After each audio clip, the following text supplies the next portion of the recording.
Eu queria te convidar para você abrir sua Bíblia comigo. Agora vamos entrar na mensagem dessa noite.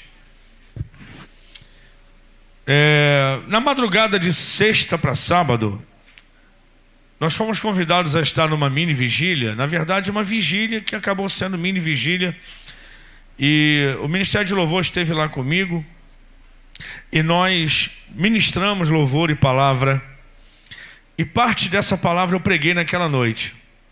Mas eu quero, porque ela está ainda no meu coração, e eu quero compartilhar com vocês aqui.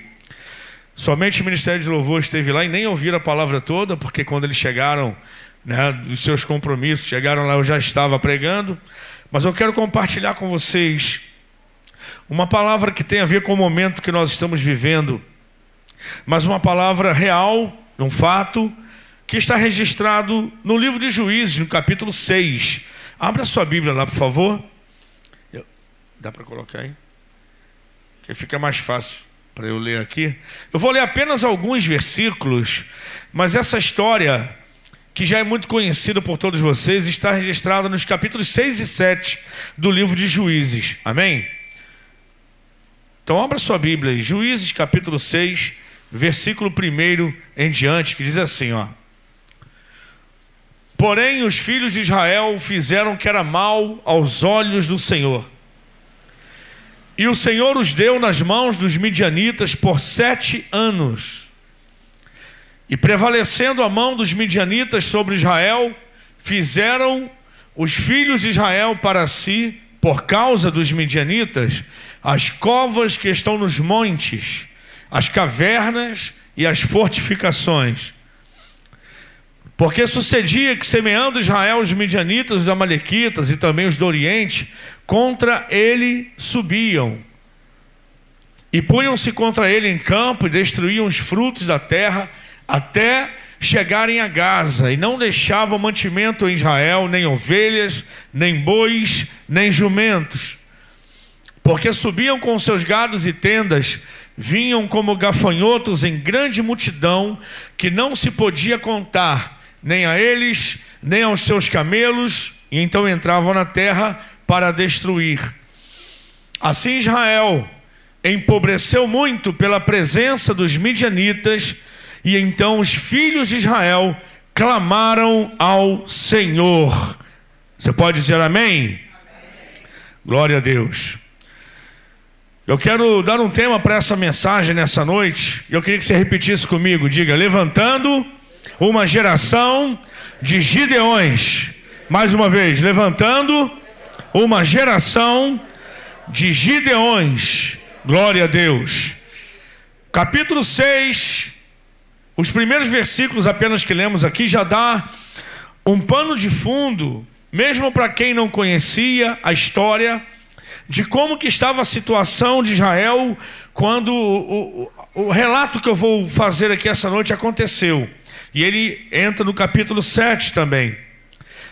Israel estava sendo sitiada, cercada, oprimida pelos inimigos chamados midianitas por 7 anos. E eles não estavam sozinhos, os midianitas. Tinham outros povos com eles, mas o maior número eram dos midianitas. E por estarem cercando Israel por 7 anos, e aí tudo que Israel plantava, eles destruíam. Tudo que Israel criava como rebanhos, eles saqueavam, eles roubavam, eles matavam, destruíam tudo. E aí você imagina, as fontes de águas que abasteciam, todas as entradas, todas as saídas, em estado de sítio, Israel foi mantido assim por 7 anos, aí não tinha outra coisa que poderia vir como consequência disso, a não ser escassez, miséria, fome e destruição. O negócio ficou tão ruim que muitos de Israel, para não serem mortos, com medo de morrer, eles subiram montes e faziam cavernas para se esconderem, cavavam covas. E aí a coisa, você imagina como que estava a situação do povo de Deus. Mas eu quero começar trazendo algumas informações para você. Primeiro, os povos eram liderados em seu maior número, como eu disse, pelos midianitas. E quem eram os midianitas? Os midianitas eram filhos de Midian. E agora, aí que está o X da questão. Quem era Midian? Midian também foi filho de Abraão com Quetura. Abraão teve 3 descendências, pelo menos. Na verdade teve mais do que isso, porque depois com Quetura, quando Sara morre e ele casa de novo com essa mulher, ele tem outros filhos e filhas, mas um deles era Midian. E daí surgiram os midianitas. Agora olha que coisa, Israel descendia do mesmo Abraão. Abraão foi pai de Isaac e também pai de Ismael. Os ismaelitas deram origem aos povos árabes. Isaac deu origem a Israel, e a gente sabe até hoje como eles vivem em conflito. E nos tempos bíblicos também tinham os descendentes de um dos filhos de Abraão com Quetura, que foi Midian. E os midianitas foram um calo no sapato de Israel em várias situações. Essa foi a pior delas. Então, esses povos eram descendentes do mesmo pai, do pai Abraão. E a gente tira uma lição disso quando a gente percebe que, infelizmente, né, as palavras de Jesus também são verdadeiras, quando ele diz que os maiores inimigos são aqueles que vêm da própria casa. 3 esposas que deram a Abraão 3 filhos diferentes, que deram origem a 3 nações que se conflitaram com o passar do tempo e ainda não se respeitam totalmente até hoje. Agora, uma outra coisa importante: o nome Midian, guarda aí, significa contenda. O que eu disse que significa Midian? Contenda.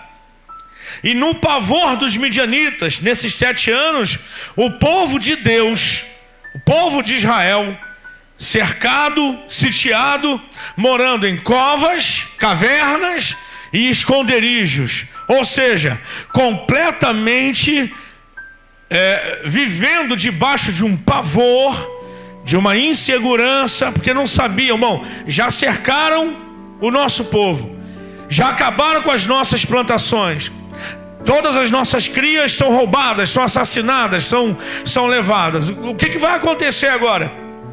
Então, nessa incerteza, muitos saíam do seu lugar para se esconder. Irmãos, em cavernas a gente até entende, né?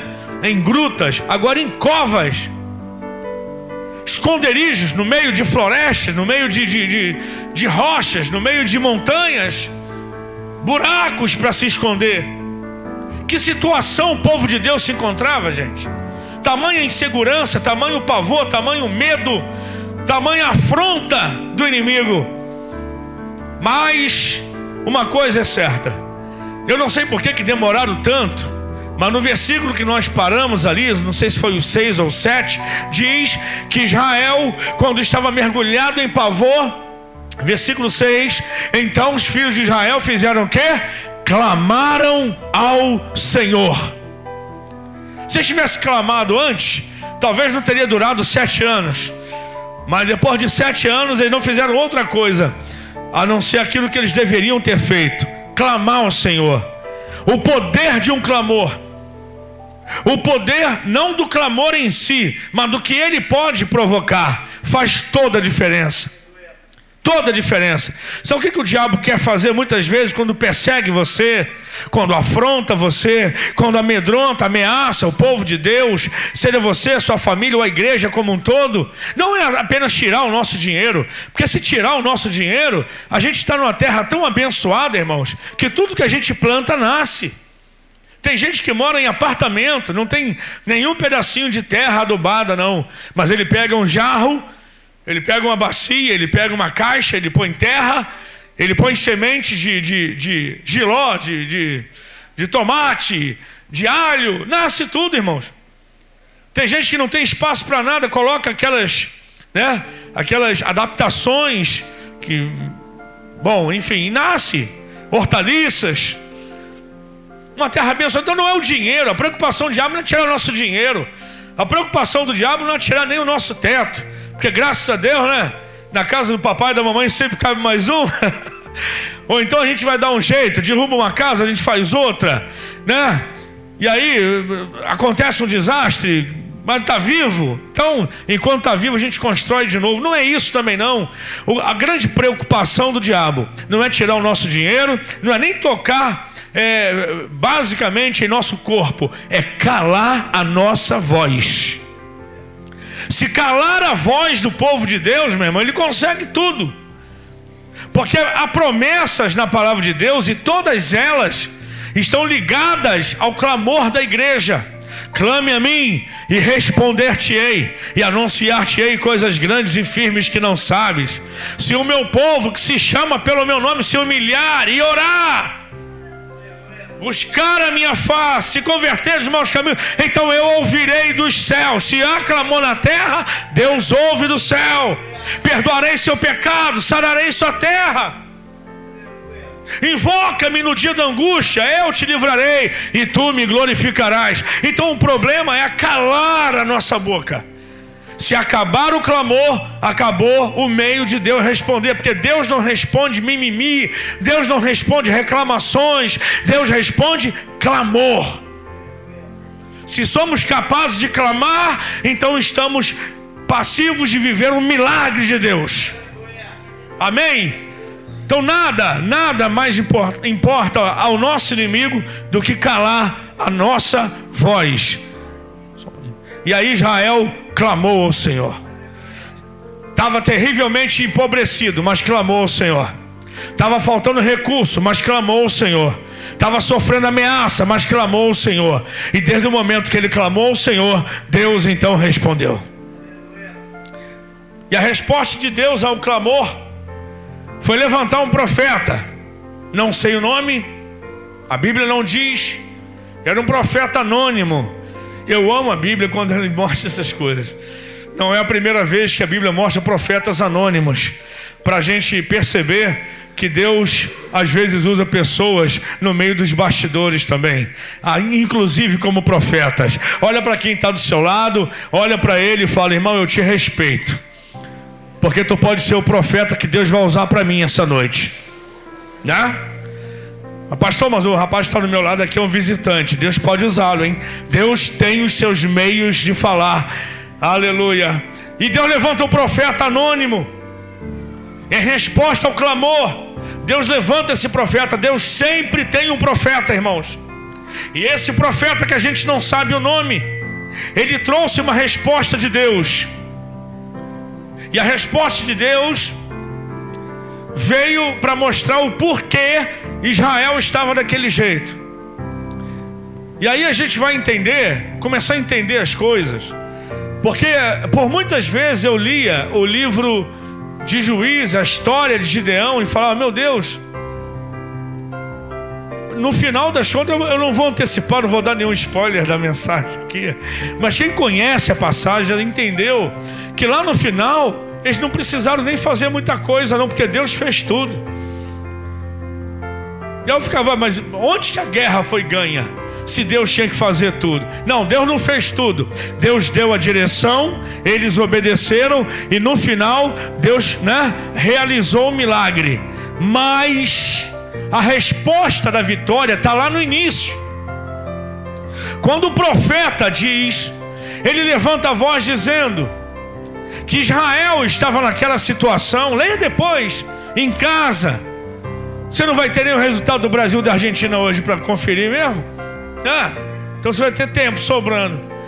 Então leia em casa capítulo 6 e 7. Dá uma olhada nas entrelinhas, nos detalhes. Quando o profeta levanta a voz e diz para Israel que eles estão assim: olha, eu sou Deus que vos tirei da terra do Egito, com a minha mão forte, com o braço estendido, guiei vocês pelo deserto, coloquei vocês na terra dos seus inimigos, dei vitória para vocês, estabeleci vocês aqui. E a única coisa que eu pedi a vocês: não temam aos deuses dos amorreus, em cuja terra habitais.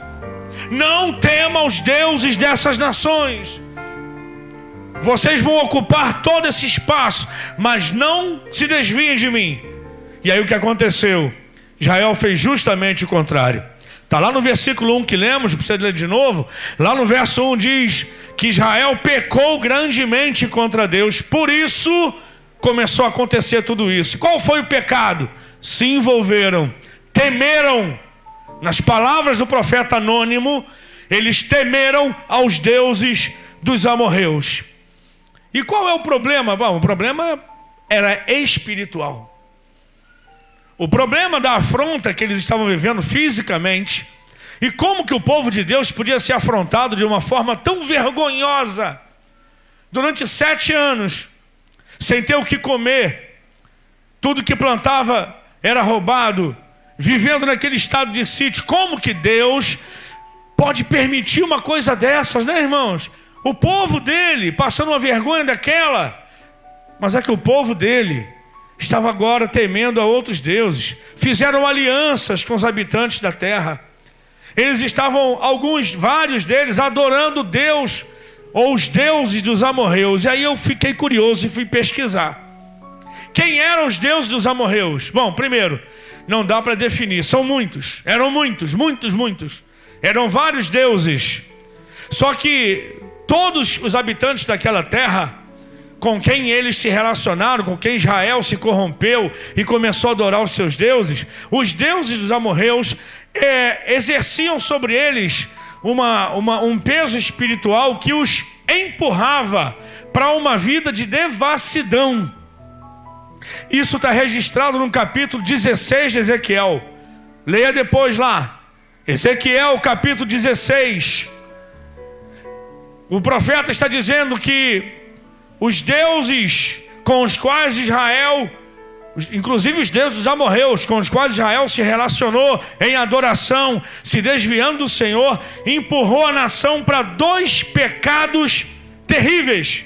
Diga comigo: depravação moral e destruição da família. Exatamente. Digo de novo: depravação moral e destruição da família. Alguma semelhança com o que a gente está vivendo? Tomara que as fichas vão caindo aí ao longo dessa mensagem. Como assim destruição da família? Ezequiel denuncia que Israel começou a quebrar o padrão de Deus da família, porque o que se chama de família tradicional, eu chamaria de família bíblica. O que acusam, existe, você sabe muito bem, você que já leu Karl Marx, ou alguns conceitos, né, dele, você vai identificar que na sua ideologia, o modelo judaico-cristão de religião e o modelo do que ele chama de família tradicional são os causadores dos grandes transtornos sociais que a gente vive. Filho casava com mãe, pai casava com filha, irmão com irmã, porque isso era normal entre os adoradores dos deuses dos amorreus e da terra onde Israel passou a ocupar, mas que não expulsava totalmente eles dali. Tinham povos que eles deveriam expulsar totalmente. Eles mantinham alguns como escravos, claro, porque se eu manter eles como escravos eu trabalho menos, eles vão trabalhar para mim, mas não era isso que Deus queria. E aí eles acabavam casando com as suas mulheres, dando seus filhos para casar com eles, e aí toda essa mistura trouxe uma adoração que ocasionou a Israel adorando os deuses dos amorreus, depravação moral e destruição do modelo de família. Capítulo 16 de Ezequiel. Quando Israel aceita essas alianças, Deus vira as costas, porque ele fala: o meu modelo não foi aceito, o meu modelo foi rejeitado. E hoje pela manhã nós falamos aqui que a pior coisa que pode nos acontecer como homens, como seres humanos, como humanidade, a pior coisa, uma delas, ou talvez a pior mesmo, que o homem pode experimentar é Deus chegar e falar: estou entregando você aos desejos do seu próprio coração. Pronto. Quando a gente lê Romanos 1:24, a gente vai ver que Deus sentenciou a nossa geração, né, as coisas terríveis que vive, porque Deus simplesmente falou: então viva conforme o desejo do teu coração, porque o nosso coração é enganoso, o nosso coração é facilmente seduzido, como o coração de Israel foi seduzido, estava nesse drama terrível. Então imagina o quadro: a nação abençoada, eleita por Deus, que se juntou com o povo e começou a adorar outros deuses e a praticar esse tipo de depravação, de concupiscência, de libertinagem, e a deturpar princípios de Deus, como o da família, por exemplo, e como o culto ao Senhor, começou a viver essa desgraça por 7 anos. Mas aí alguém decide clamar ao Senhor. Diga para quem está ao seu lado: tudo muda quando alguém decide clamar ao Senhor. Eu não sei, a tua família pode estar vivendo uma situação muito ruim, mas se alguém lá decidir clamar ao Senhor, é a deixa que o Senhor precisa para começar a mudar a situação. Quando uma geração inteira perdida, ela for representada por um povo que consegue chorar, não apenas pelas suas contas não pagas, não apenas pelos seus problemas, mas pelos problemas da geração dele, pelos problemas da sua nação. Deus ouve. É promessa: eu ouvirei dos céus, perdoarei o seu pecado, mas eu sararei a sua terra. Eu vou visitar você e todo lugar onde você está. É promessa, irmãos. E aí Deus envia um anjo. O anjo senta embaixo de uma árvore e vê um rapaz chamado Gideão malhando trigo no lagar. Gideão. O que eu falei que significa o nome Midian? O que eu falei, igreja? Contenda. Aí Deus visita e levanta um homem chamado Gideão. Sabe o que significa Gideão? Guerreiro poderoso. O inimigo quer guerra, eu tenho os meus guerreiros. O diabo quer guerrear? É isso que ele quer? É contenda? Eu vou levantar um guerreiro. Aleluia. Por isso a mensagem dessa noite é: Deus está levantando uma geração de Gideões. É guerra? Então vamos guerrear, sabendo que a nossa luta não é contra a carne, não é contra sangue, mas contra principados, contra potestades, contra os príncipes deste mundo tenebroso que habitam as regiões celestiais. É eles. Essa é a nossa luta. Porque tudo acontece primeiro no espiritual. E como pessoas espirituais, o apóstolo Paulo diz que quem é espiritual discerne tudo espiritualmente. Não é pela força do braço. Não é. A primeira luta que temos, e a grande luta que na verdade temos, não é contra pessoas, mas contra ideologias satânicas, contra propostas dos amorreus, contra forças espirituais. E contra elas não adianta fazer musculação, não adianta, acumular músculos. Isso vai ser bom para o físico, mas no espiritual isso não vai resolver nada. O que vai resolver é o clamor. Se você clamar, você vai ver Deus agir. Se a igreja clamar, nós vamos ver Deus agir. É isso que nós estamos sendo convocados a fazer. E Deus levanta Gideão, e o anjo começa a observar Gideão. Olha para quem está do seu lado: me ajuda, e fala assim: Deus está te observando, irmão. Isso daí a gente não pode esquecer nunca, tá? Existem olhos voltados para nós o tempo todo. O que a esposa não vê, Deus vê. O diabo também vê, né? O que a sogra não vê, o que a câmera não vê, o que às vezes nem nós vemos, Deus sabe. E Deus está observando. E Deus observou aquele rapaz que estava malhando trigo no lagar. É claro, sozinho ele não podia contra os midianitas. Se ele ficasse no pátio aberto malhando trigo e fosse visto, certamente ele seria talvez até morto, mas minimamente saqueado. No mínimo que aconteceu, iam roubar tudo dele. E ele falou: eu tenho família para defender, eu tenho filho para criar. Eu falei ontem aqui que eu abri uma creche. Talvez você não sabia. Eu abri uma creche. Já tenho 3 crianças. O nome de uma é Andressa, outra Bruna, outra é Manu. Já me chama até de pai. Daí por enquanto tem vaga não. Por enquanto eu fechei lá. E aí Gideão tinha uma creche particular. Ele falou: eu não posso parar de trabalhar. Tá difícil, mas eu estou aqui. Eu não sei o que vai ser amanhã, está na mão de Deus. Mas era um rapaz antenado, era um rapaz que conhecia a história.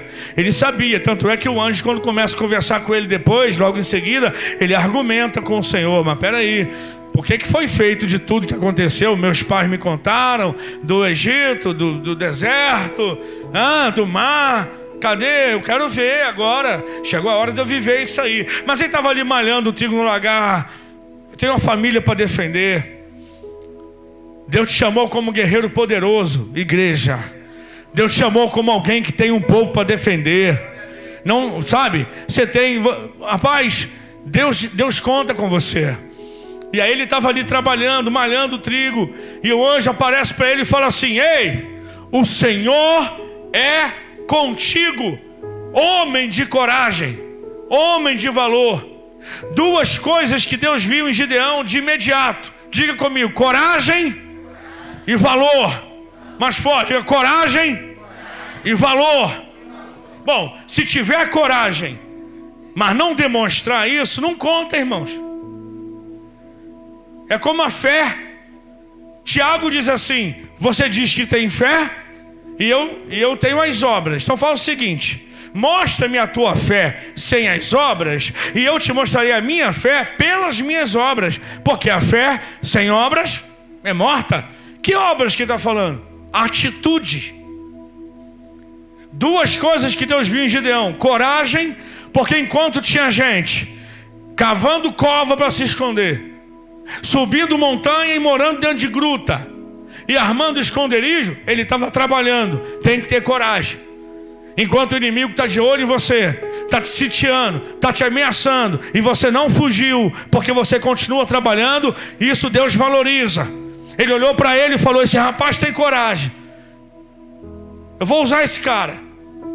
E além de coragem, ele tinha valor. Porque alguém pode dizer: eu tenho fé, mas não tenho atitude. Eu tenho fé, mas não tenho obras. Eu tenho coragem, mas eu não manifesto essa coragem. Eu tenho coragem, então vamos. Não, pera aí, pô, não é bem assim. Pera aí. Tenho coragem, mas não demonstro. Mas Deus olha para ele e fala: o Senhor é contigo, varão valoroso. O Senhor é contigo, rapaz de coragem e de valor. E aí o Senhor fala com ele: ó, vou usar você. Eu vim aqui para falar que eu te vi, e eu vim aqui para te levantar. Você vai ser usado por mim para libertar Israel da mão dos midianitas. Aí Gideão fala: meu Deus, mas como assim? Eu? Quem tem que fazer isso é o Senhor. Não, mas eu vou fazer. Só que eu vou usar você. Quando a gente clama a Deus, é porque alguma coisa está nos inquietando. Amém ou não amém? Não é isso? Quando a gente clama a Deus, é porque tem alguma situação que para nós não está bem, não está confortável, está incomodando. Aí a gente clama, não é assim? Agora pega uma chave, se você não entendeu até hoje. E se você já ouviu, pega de vez aí e pratica, querido. Aquilo que te incomoda tem muito a ver com o teu chamado. Aquilo que te levou a clamar porque estava te incomodando é o campo onde fatalmente Deus quer te usar para mudar a situação. Porque se aquela situação está te incomodando e você clamou, Deus falou: respondi. Aí tu vai dizer: então o Senhor vai descer do céu e fazer? Também. Mas vai fazer como? Te usando. Como, Senhor? Te usando, Gideão. Eu vou fazer, mas usando você. Porque às vezes a gente imagina o quê? Eu clamei, Deus vai vir e vai mandar um anjo e vai resolver a situação. Às vezes Deus até faz, mas na maioria das vezes aquilo que nos incomoda é o campo, é o momento, é o lugar onde Deus quer nos usar. Você está se incomodando por uma coisa que está acontecendo na tua família. Aí você clamou a Deus, Deus fala assim: eu te respondi. Como? Vou usar você para mudar isso aí. E aí Gideão começa a falar: não, peraí, Senhor, não pode ser eu, não posso ser eu. Mas por que não, Gideão? Eu não tenho, olha só, Senhor, de repente o Senhor errou aí. Vai que era o lagar do lado. O Senhor errou o lagar. porque eu sou o menor da casa do meu pai. Ou seja, a família mais pobre da tribo de Manassés. Você sabe que Manassés nem era uma tribo original, né? Ela foi uma tribo, uma meia tribo que surgiu junto com Efraim, da divisão da tribo de José. Não é isso? José deu origem a Efraim e Manassés. Ele falou: eu sou o menor de uma família que é a família mais pobre da meia tribo. Ah, Deus, não pode ser eu, pô. Ele estava dizendo para Deus duas coisas. De novo, fala comigo assim: condição e influência. De novo, condição e influência. Ele estava dizendo: eu não tenho condição, eu sou de uma família pobre, eu não tenho condição. E outra coisa, eu não tenho influência, ninguém conhece minha família. Em Manassés somos a família mais pobre, não temos condições e eu não tenho influência. Meu pai é adorador de Baal, o meu pai nem te serve, não dá, o senhor deve ter errado. E Deus falou: eu vou usar você para libertar Israel dos midianitas. Porque Deus não está procurando quem tem condição e influência, porque condição é o que não falta para Deus. Ele pode todas as coisas, e influência, Ele tem a terra como um banquinho onde Ele descansa os pés. Preste atenção, Deus é dono de tudo. Deus estava falando: Gideão, eu estou te dando o privilégio, cara, de ser usado por mim. Eu estou te dando o privilégio de ser usado por mim. Uma vez eu falei para Deus, quando eu era jovem ainda, começando o ministério, a gente começa a ver as pequenas dificuldades, né? Mas as pequenas dificuldades não são nada, porque elas só são um treino para as dificuldades médias. Aí depois que você passa a dificuldades médias, elas te preparam para a dificuldade grande, igual Davi. Davi defendeu a ovelha de um urso, depois de um leão, depois teve que enfrentar Golias, depois teve que destronar Saul. Pelo amor de Deus, meu irmão, pelo amor de Deus. Né? Mas aí eu falei para Deus uma coisa assim, falei: Deus, não tem nada errado não, desculpa, não estou querendo te ensinar não, mas pô, se a nossa geração é uma geração tão importante, se a gente está vivendo um tempo tão decisivo, um tempo bíblico tão importante, que somos, eu creio, a geração do arrebatamento, pelos sinais, irmãos, os apóstolos também achavam que eles eram a geração do arrebatamento, mas eles achavam por causa da necessidade que eles queriam, né, de ter Jesus de perto de novo. Então era um anseio do coração deles. Nós, mais do que isso, estamos vivendo um tempo de cumprimento de profecias. Então assim, eu falei: Deus, estamos chegando no tempo do fim. Não dava para o Senhor ter guardado para cá João Batista, Isaías, Ezequiel, Elias. Não dava para ter guardado Eliseu, Ana, hein? Não dava para ter guardado uma pessoa. Paulo, Pedro apanhava aqui, era jogado na prisão. No outro dia, dedo no nariz dele, falando: não prega, rapaz, não prega, senão te prendo de novo. Ele falou: mais me importa obedecer a Deus que os homens. Sai dali a pregar de novo. Eu falei: Deus, por que o Senhor não guardou alguém importante para esses dias? E a resposta deu no meu coração, disse: quem disse que eu não guardei? Eu tenho certeza de uma coisa, que eu estou olhando para alguns deles aqui essa noite. Aleluia. Quem sabe Deus não está gritando aí pelo Espírito Santo dentro do teu coração, dizendo: essa inquietação, rapaz, essa chama que arde aí, esse desejo de fazer, esse desejo de ser usado por Deus, foi Ele que colocou, presta atenção, foi Deus. Deus guardou alguém especial para esse tempo, e não foi um, nem dois, mas milhares. E eu tenho certeza que Deus está aqui nessa igreja, e por muitas por aí, levantando uma geração de Gideões, que Ele quer usar para mostrar que Ele é Deus. E Gideão, para ficar sem argumento, Deus falou: é contigo, eu serei contigo.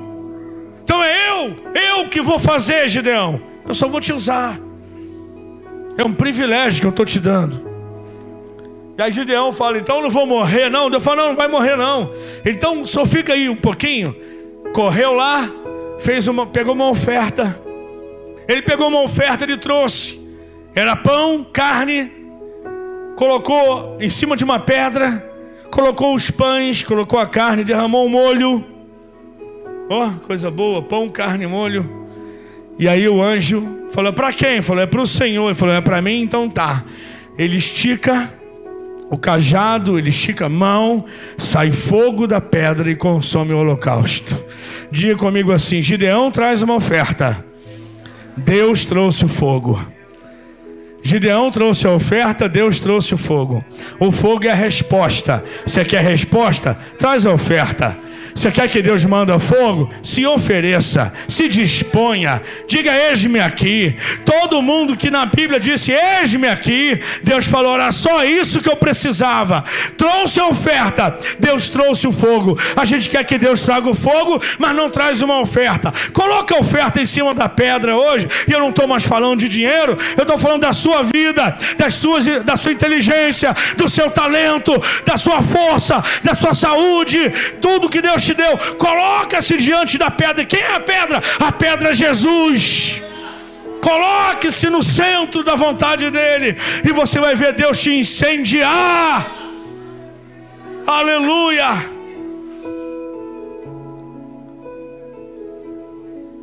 E aí ele fica com mais medo ainda. Deus fala, calma, você não vai morrer. Então Gideão corre e edifica um altar. Contando para vocês os detalhes da história, ele faz um altar. E sabe qual é o nome que Gideão dá para aquele altar? Imagina aqui, só que não tinha comida dessa vez, só um altar. Ele levanta o altar e diz, diga comigo, o Senhor é a minha paz. O Senhor, Jeová Shalom, o Senhor é a minha paz. Sabe o que Deus respondeu para ele? Nada. Deus só dá uma ordem para ele depois, dizendo assim, eu não pedi você para construir um altar agora não. Eu não quero que você construa um altar de paz. Eu não vim te chamar para paz. Eu vim te chamar para guerra. Deus não estava levantando Gideão naquele momento para fazer nenhum tipo de aliança de paz. Deus falou, vim aqui para te usar para libertar o meu povo. E sabe o que Deus falou do altar de paz? Bom, podia ser profético, né? Gideão podia estar dizendo, não, tempos de paz estão vindo aí, amém. Mas o fato é que para aquele projeto Deus não deu resposta. Deus falou assim, levanta, escolhe algumas pessoas contigo, alguns homens, porque eu quero que você destrua o altar de Baal, o altar que os teus pais levantaram. Destrua o altar de Baal. Não é paz, agora não, agora é guerra.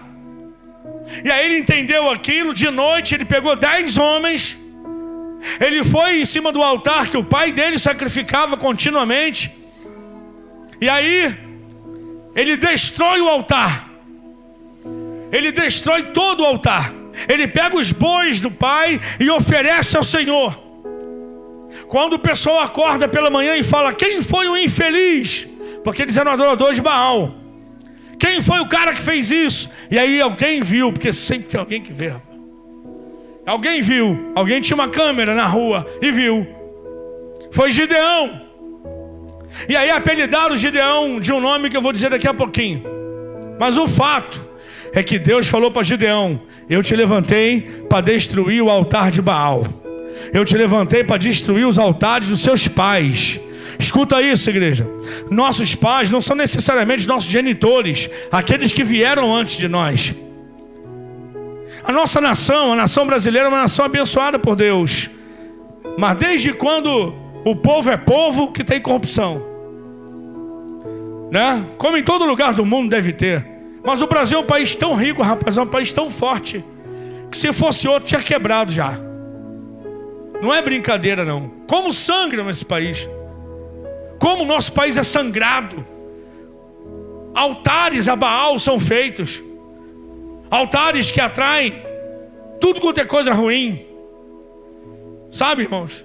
A maldição da corrupção, a maldição do desvio de verba, a maldição da pilantragem. Quanta coisa que precisa ser derrubada.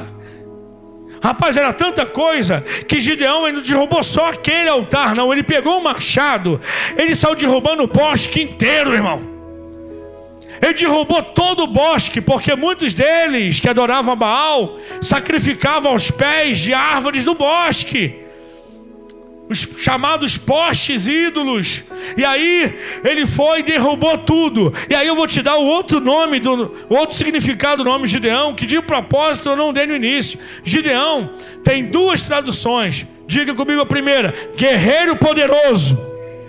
Porque se era para guerrear contra Midian, Deus precisava levantar um guerreiro. Mas Gideão também significa o lenhador, aquele que usa o machado. Por isso ele estava ali derrubando todos os bosques. Deus está chamando a igreja, eu e você, para derrubarmos muitos altares que precisam ser destruídos. Altares que foram erguidos, irmãos. A batalha contra os midianitas, sabe onde que ela foi vencida? Não foi lá na frente, no final do capítulo 7, não, foi aqui. Esse é o ponto que a guerra é vencida, quando o altar de Baal é destruído, quando o bosque inteiro é destruído. Agora, ele com um machado, mais 10 homens derrubando árvores. Se o machado não tivesse afiado, o teu machado é aquilo que Deus te deu, rapaz. O teu machado é aquilo que Deus te deu, é o dom que Deus te deu. Fala para quem está do seu lado: afia o teu machado. E sabe qual era o jeito mais fácil de afiar o machado, de amolar o machado? Contra a pedra. E de novo vou dizer, a pedra é Cristo. Ele é a pedra angular que os edificadores rejeitaram. Ele é a palavra, o verbo vivo. Precisamos afiar o nosso machado. Precisamos estar amolado na palavra e dizer: eis-me aqui, Deus, para derrubar os altares espirituais que os antecessores a mim levantaram na nossa cidade, em nosso estado, em nossa nação. Porque quando o meu povo, que se chama pelo meu nome, se humilhar e orar e buscar minha face e se converter, eu ouvirei dos céus, perdoarei pecado e sararei a terra. Usa o teu machado. É hora de usar o teu machado para derrubar árvores, altares, propostas e levantar bem alto: quem é você? Quando descobriram que ele tinha feito aquilo, irmão, quando descobriram que ele tinha feito, chamaram ele de Jerubaal. Jerubaal é aquele que luta contra Baal. Deixa eu perguntar uma coisa para você. Você sabe que o reino espiritual existe? Se você crê, diga amém. Então, no reino espiritual você é conhecido por um nome. E esse nome tem a ver com quem você é de fato. Não tem nada a ver com o cartório que te registrou. O reino espiritual te reconhece pelo seu comportamento, pelo seu posicionamento, pela fé que você pratica, pela posição que você ocupa, pela ameaça que você é ou não. Como que você é conhecido no reino espiritual? Se você pudesse estar em outra posição e olhar para você por alguns momentos, como você se chamaria? Como você se chamaria? Os inimigos de Gideão deram a ele um outro nome. Vamos chamá-lo a partir de hoje de Jerubaal. É aquele que luta contra Baal. Mas beleza, foi para isso que Deus levantou ele, como guerreiro poderoso, para lutar contra Baal. É isso mesmo. Você é um guerreiro de Deus. Afia o teu machado. Ou você prefere cavar covas, esconder-se? Nós estamos num momento tão crucial da nossa nação, irmãos. É sério. E eu juro para vocês que eu não vou falar de partidarismo. Eu tenho nojo desse negócio. Mas eu não sou cego, nem surdo e nem mudo. A gente precisa ter sensibilidade espiritual para entender o que está em jogo. O que está em jogo são vidas. O que está em jogo é a fé da igreja, que está sendo calada em muitos países hoje. A fé. Aqui na América do Sul, Acorda, varão. Assista menos coisas supérfluas na internet, se antene mais com algumas notícias. Igrejas cristãs na América do Sul estão sendo fechadas, símbolos religiosos sendo destruídos, padres, pastores, bispos sendo processados. Em alguns estados americanos, o pastor tem que ir no juiz da cidade durante a semana, apresentar o esboço da mensagem que ele vai pregar domingo, para ver se é aprovado ou não, senão tem que mudar o tema da mensagem. Porque se ele falar alguma coisa que desagrade os poderes constituintes, ele é processado e preso. Eu não estou falando do século passado, eu estou falando de hoje, igreja.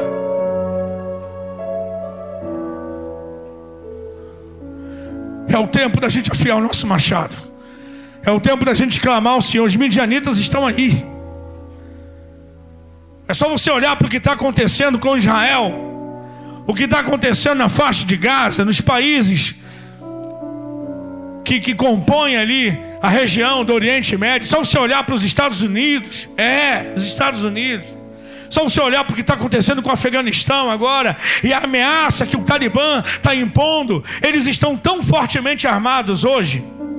Estou falando de poder bélico, pelo que foi deixado de presente para eles lá, com a retirada inconsequente, súbita dos soldados americanos, que estão mais bem armados que 85% das nações do mundo. E já mandaram o recado dizendo: vamos invadir, vamos crescer, vamos dominar. Nós não vamos ninguém pegar em arma, não, irmão. A nossa arma está aqui, ó. Olha para mim. Não vamos precisar pegar em faca, em pedaço de pau e quebrar, e nada disso, irmãos. A nossa luta não é contra carne e sangue. A nossa luta não é nem contra os midianitas de carne e osso. A nossa luta é contra Baal, é contra Astarote, é contra os altares, é contra os bosques. Afia o teu machado, vai pela madrugada, ora, clama, derruba. Deus vai fazer milagre, mas Ele precisa levantar e contar com os Gideões. Se você falar assim: por que Deus não desce e reina? Vai acontecer, você não sabe? Mas não é agora. Não estamos na última dispensação ainda. Não é o milênio, é a dispensação da igreja, dispensação do Espírito Santo. Alguém disse assim: pastor, a gente não tem que se preocupar com essas coisas. Irmãos, enquanto a gente for da terra, não somos mais, enquanto estivermos na terra. Porque se não fosse para a igreja se posicionar, por que então estaríamos aqui ainda? Jesus já teria que ter nos arrebatado, concorda? Vou tirar esse povo daqui, porque agora chegou a hora em que eu não preciso mais deles. Mas enquanto estamos aqui, porque o arrebatamento ainda não aconteceu, precisamos continuar sendo igreja. E a igreja é uma igreja de coragem, mas é também uma igreja de valor. Coragem colocada para fora, coragem de trabalhar e de falar, coragem de clamar, coragem de derrubar altar, coragem de levantar o nome do Senhor, coragem de ser quem fomos chamados para ser.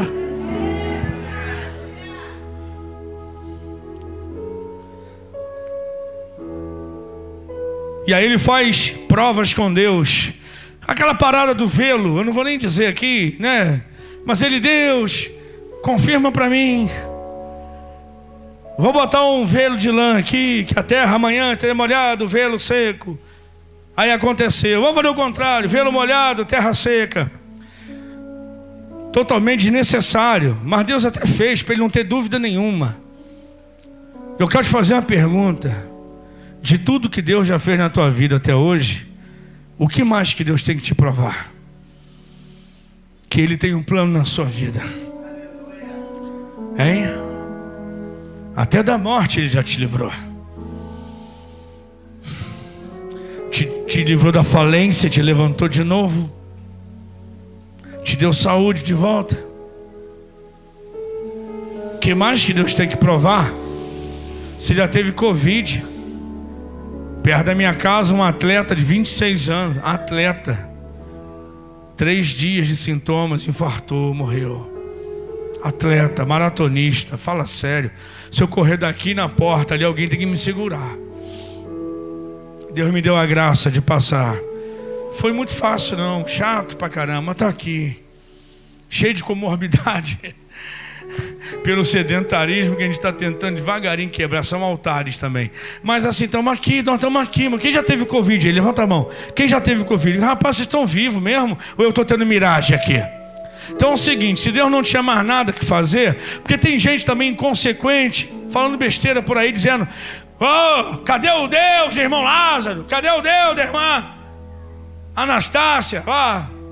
Cadê o Deus do pastor fulano? Por que Deus não deu vitória para ele? Mas deu, irmão, estão no céu. Quer vitória melhor do que essa, irmão? Quem está na luta somos nós aqui.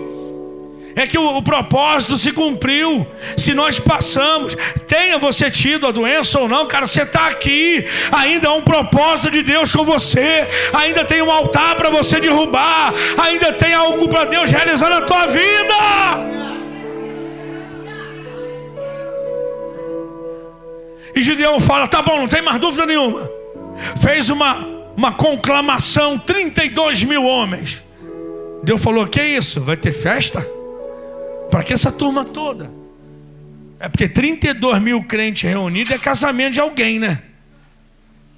Falou: é festa esse negócio? Ele falou: não, senhor, todo mundo aqui pronto para a luta. Falou: que luta? Você não entendeu ainda. Fala o seguinte: vamos passar uma peneira nesse negócio. Sobe num palanque e diz assim: quem está com medo, quem quer lavar as mãos, quem está com medo, quem quer sair, covarde, medroso, assuma e vai embora. Rapaz, eu acho que até que se eu tivesse com medo, eu ia fazer cara de brabo ali, falar: não, pera aí, não vou dar esse mole na frente de todo mundo. Que nada, irmãos.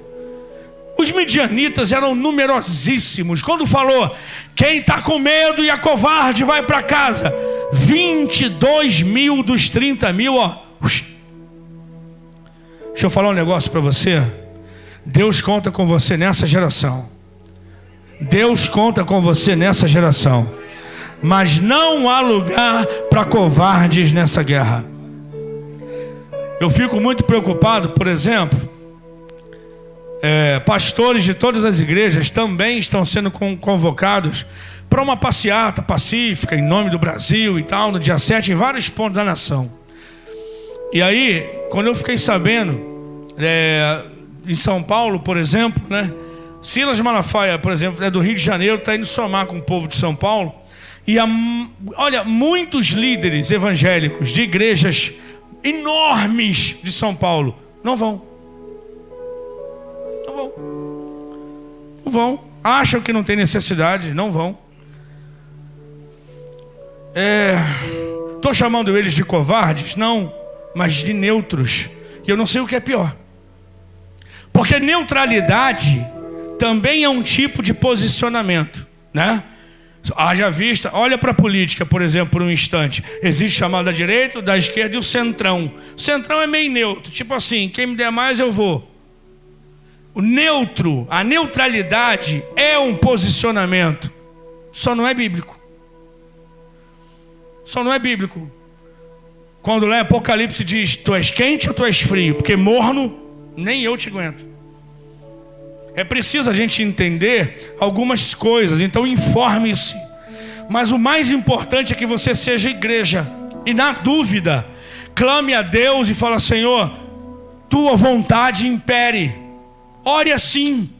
Não tenha medo. Não precisa levantar alguma bandeira que você não queira levantar. Levante a bandeira do Calvário, aí você não erra. Levante a bandeira da Bíblia, que aí você não erra.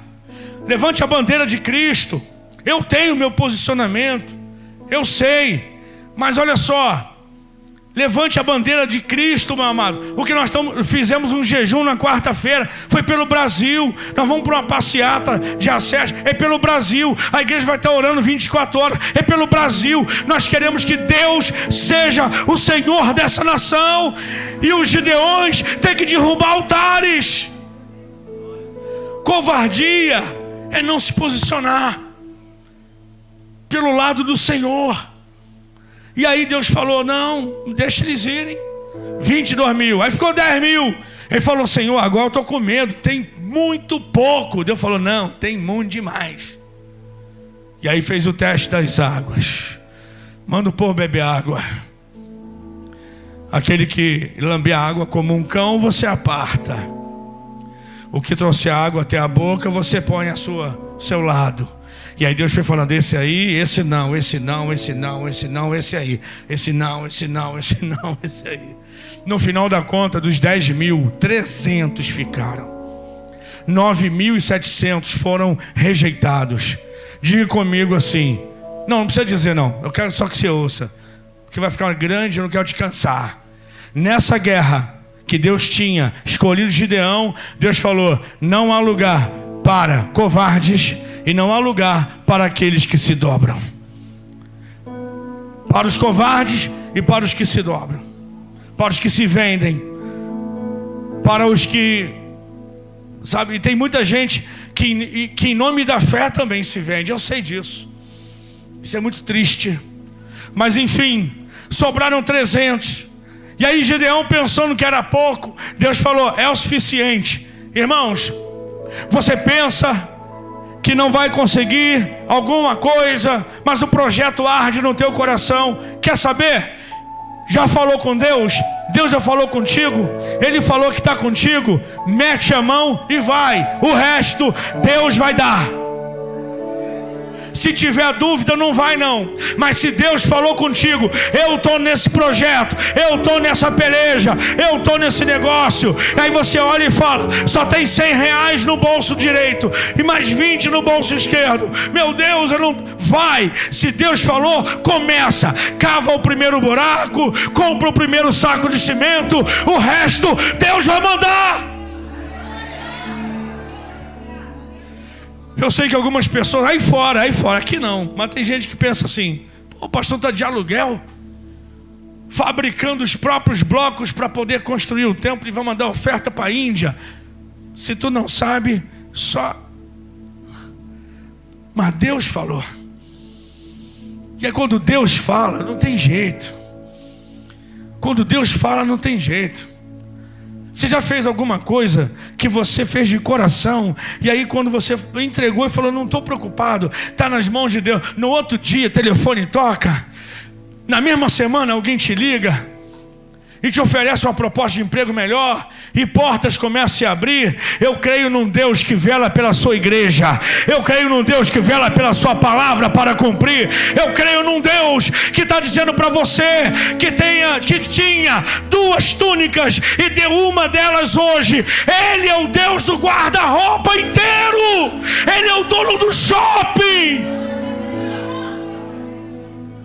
Só tinha 2 quilos de arroz e tu deu 1. Deus é dono do celeiro.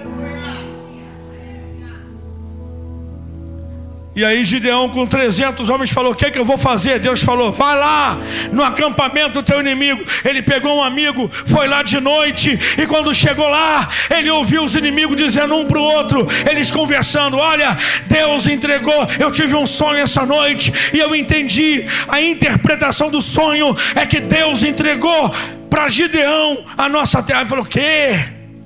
Até os meus inimigos já sabiam que Deus tinha me dado a terra. Escuta, deixa eu falar uma coisa, eu preciso acabar essa mensagem. Irmão, até o teu inimigo sabe que Deus é com você. Até o teu inimigo sabe que Deus já te deu vitória. Então toma posse em nome de Jesus. Os teus inimigos já sabem que perderam, então comemore em nome de Jesus. Fica de pé, fica de pé, fica de pé, por favor. Vamos celebrar a ceia em 2 minutos. Escuta, quando ele pega os 300 homens e coloca em 3 fileiras de 100, eu vou ler para você aqui o que John Wesley falou. Ele disse assim, dá-me 100 homens que nada temam senão o pecado, que nada desejam senão a Deus, e eu abalarei o mundo. Com 100 homens. John Wesley falou, com 100 homens que amam a Deus e que aborrecem o pecado, eu abalo o mundo inteiro. Tem 100 pessoas aqui. Tem 100 pessoas aqui essa noite. Deus pode abalar o mundo comigo e com você, que estamos dentro dessas humildes paredes aqui essa noite. O que Ele não pode fazer com a igreja brasileira? O que Ele não pode fazer com os crentes do Brasil? 3 fileiras de 100, um cântaro, dentro do cântaro uma buzina e uma tocha. E Ele falou: quando eu der o sinal, quebra o cântaro, acende a tocha com a mão esquerda, pega a buzina, não liga não, pega a buzina com a mão direita, e aí não saia da sua posição, fica lá, paradão, apenas levanta a tocha e toca a buzina. Levanta a tocha e toca a buzina. Levanta a tocha e toca a buzina. E mantenha a sua posição. Agora diga comigo: mantenha a minha posição. Toco a buzina e levanto a tocha. A buzina é o teu clamor, a tocha é o fogo do Espírito, e a tua posição é dizendo: eis-me aqui, Senhor. Mantenha a tua posição. Está difícil, mantenha a tua posição. Está com pouca força, mantenha a tua posição. Levanta bem alto a tocha e toca a buzina. Clame, clame, clame. Brilha no poder do Espírito e mantenha a tua posição. Não é hora de recuar, nem hora de sair do lugar. Mantenha a tua posição. Quanta gente boa recuando, quanta gente boa desistindo. Olha para o seu lado e diga: mantenha a tua posição, crente. Mantenha a tua posição, crente. Mantenha a tua posição. Continue brilhando. Fala para ele: continue brilhando. Continue brilhando. Mantenha a tua posição. Continue brilhando. E continue clamando. Continue clamando. Mantenha a tua posição. Continue brilhando. E continue clamando. E deixa Deus fazer o resto.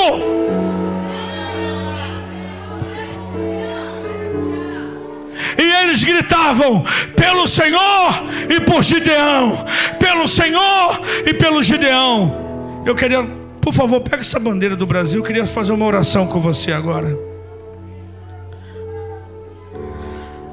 Eu queria chamar o Ministério de Louvor aqui para frente, porque nós vamos começar a celebrar a ceia agora.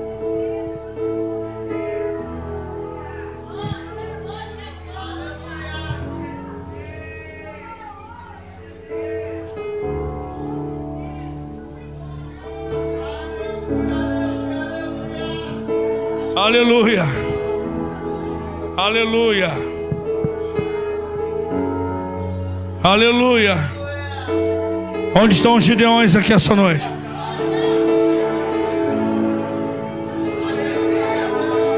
Aleluia. Mantenha a tua posição. Mantenha a tua posição. Chega de recuar, chega de recuar. Mantenha a tua posição, porque já já você vai avançar. Mantenha a tua posição, porque já já você vai avançar. Não recue, não desista, não esmoreça. É a palavra de Deus à igreja do Brasil. Mantenha a sua posição. Levanta a tocha do Espírito e toca a buzina. Mostra a tua voz. Mostra a tua voz. E Deus falou: mantenha a posição, levanta a tocha e toca a buzina. Sabe o que aconteceu? Eles fizeram isso e os inimigos começaram a se matar. Nenhuma espada, nenhum tiro, nada. Os inimigos foram desbaratados pela posição, pela tocha e pela buzina do povo de Deus. Aí depois que eles se destruíram e foram fugindo, aí o Senhor falou: agora é hora de avançar. Agora vai, agora toma de volta, agora expande, agora prende quem ficou, mas é hora de avançar. Eu não sei se essa palavra falou com você também, mas eu tive que pregar ela mais de uma vez. Ore pelo Brasil, estenda as mãos para cá. Comece a orar pelo Brasil. Comece, por favor. Comece vocês. Comece a orar pelo Brasil. Na sua mão esquerda há uma tocha. Na sua mão direita há uma buzina. Levanta bem alto a autoridade do fogo do Espírito Santo. Na mão esquerda uma tocha. Na mão direita as buzinas que tocavam. É isso. E diga: pelo Senhor e pela nossa nação, pelo Senhor e pelo Brasil, pelo Senhor e pela nossa nação, nós clamamos aqui. Vamos manter a posição. Pelo Senhor e pelo Brasil, pelo Senhor e pelo Brasil, pelo Senhor e pelo Brasil. Deus entrega essa nação nas mãos da igreja, dos Gideões do Senhor. É tempo de conquistar. E aí, avança. E aí você vai estar pronto para crescer. Mas por enquanto, mantenha a tua posição, cheio do fogo do Espírito e da autoridade de Deus. E brevemente você vai avançar. Avança. Deus tem um plano com este Brasil, claro. E Ele inclui você. Recantarabachou, benefaçai. Daramantu coube a calabadarabachai. Reca manasso de caia la mantébia. Ramantu coube na balabaxiria ante camanahácia.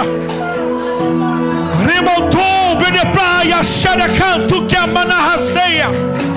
Ramantuia na barraçu benefraçai. Reca tobananto riante calabacharamanaya. Ramantucou benefaço mediante de rai. Ramantucou diante de calabachia. Mantenha a tua posição. Deus conta com você. Pelo Senhor e pelo Brasil, pelo Senhor e pelas vidas, pelo Senhor e pela igreja, pelo Senhor e pelas famílias, pelo Senhor e pela liberdade de pregar, pelo Senhor e pela volta de Jesus, pelo Senhor e pelo Brasil. Prepare-se para avançar depois. Prepare-se para avançar. Quando os altares caírem, quando Baal foi envergonhado, prepare-se para avançar. Prepare-se para avançar. Prepare-se para avançar. Prepare-se para crescer.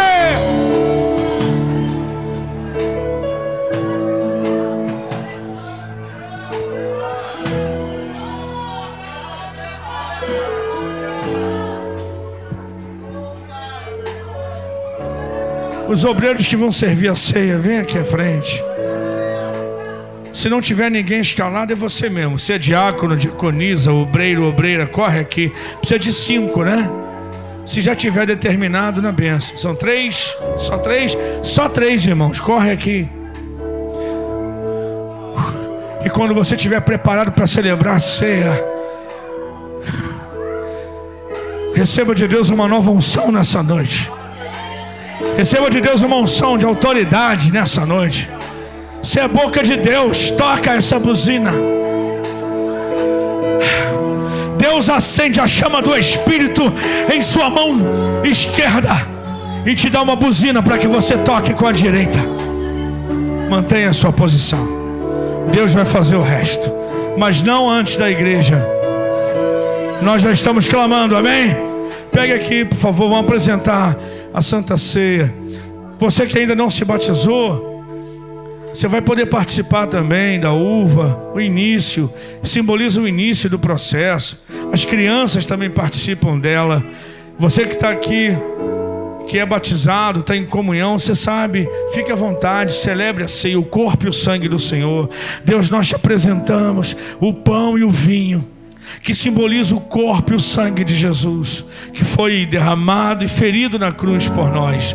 Que nessa noite, ao participarmos disso, o Senhor venha derramar uma unção poderosa sobre esse crente que entendeu essa mensagem, em nome de Jesus, amém? Vamos adorar o Senhor? Amém, Rafael? Então vamos adorar o Senhor e celebrar a esse Deus, aleluia, que conta com você.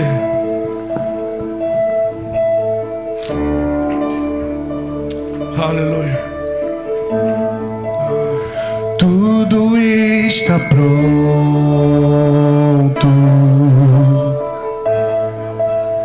Mesa, pão e vinho,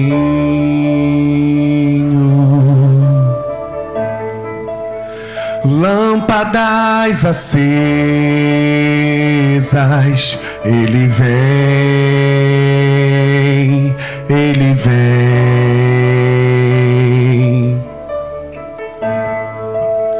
Já é quase hora.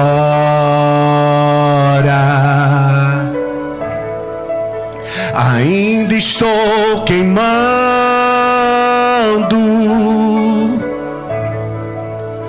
Olho protegido. Ele vem, ele vem,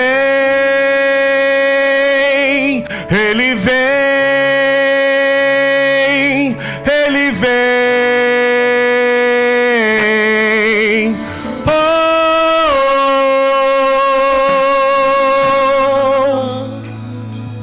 eu não vejo a hora de te encontrar. Eu não vejo a hora de te abraçar.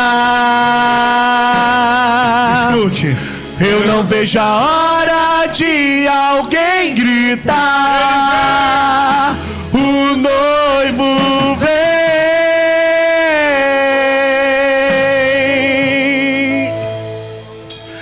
Eu não vejo a hora de te encontrar. Eu não vejo a hora de te abraçar. Eu não vejo a hora de alguém gritar: o noivo vem.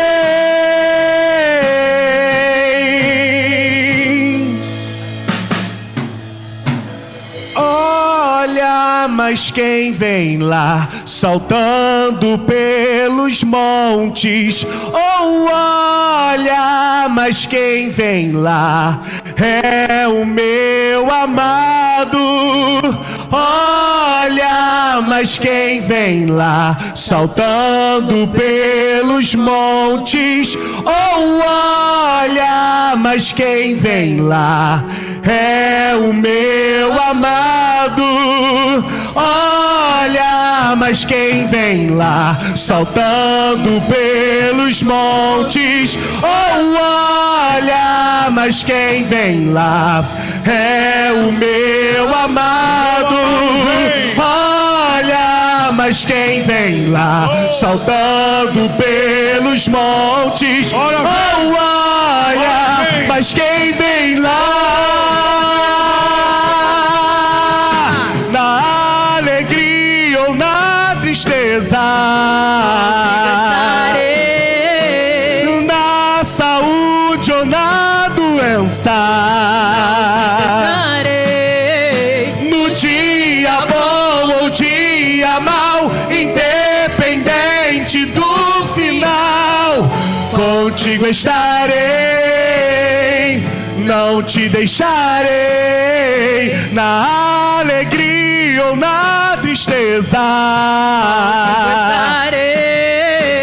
na saúde ou na doença, no dia bom ou dia mau, independente do final, contigo estarei, não te deixarei.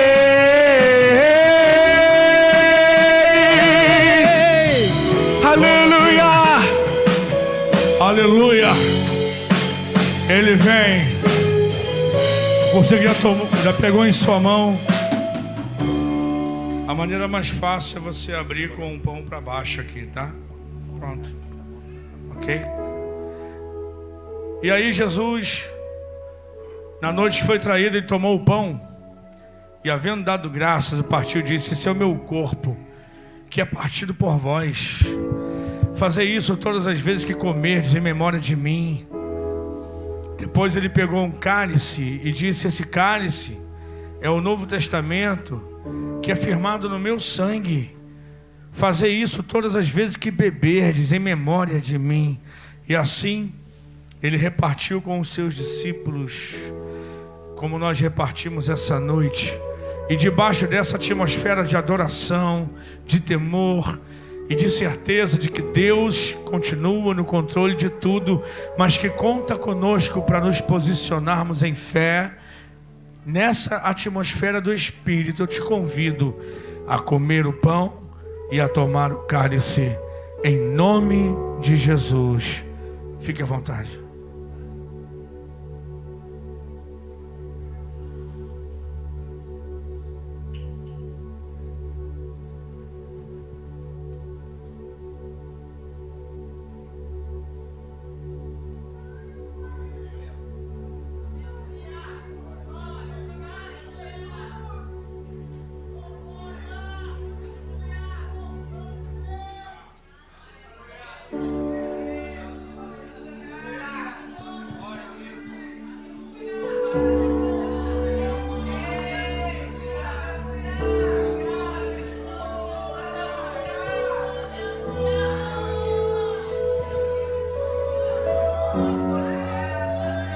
Pelo Senhor, pelo Senhor e por essa nação,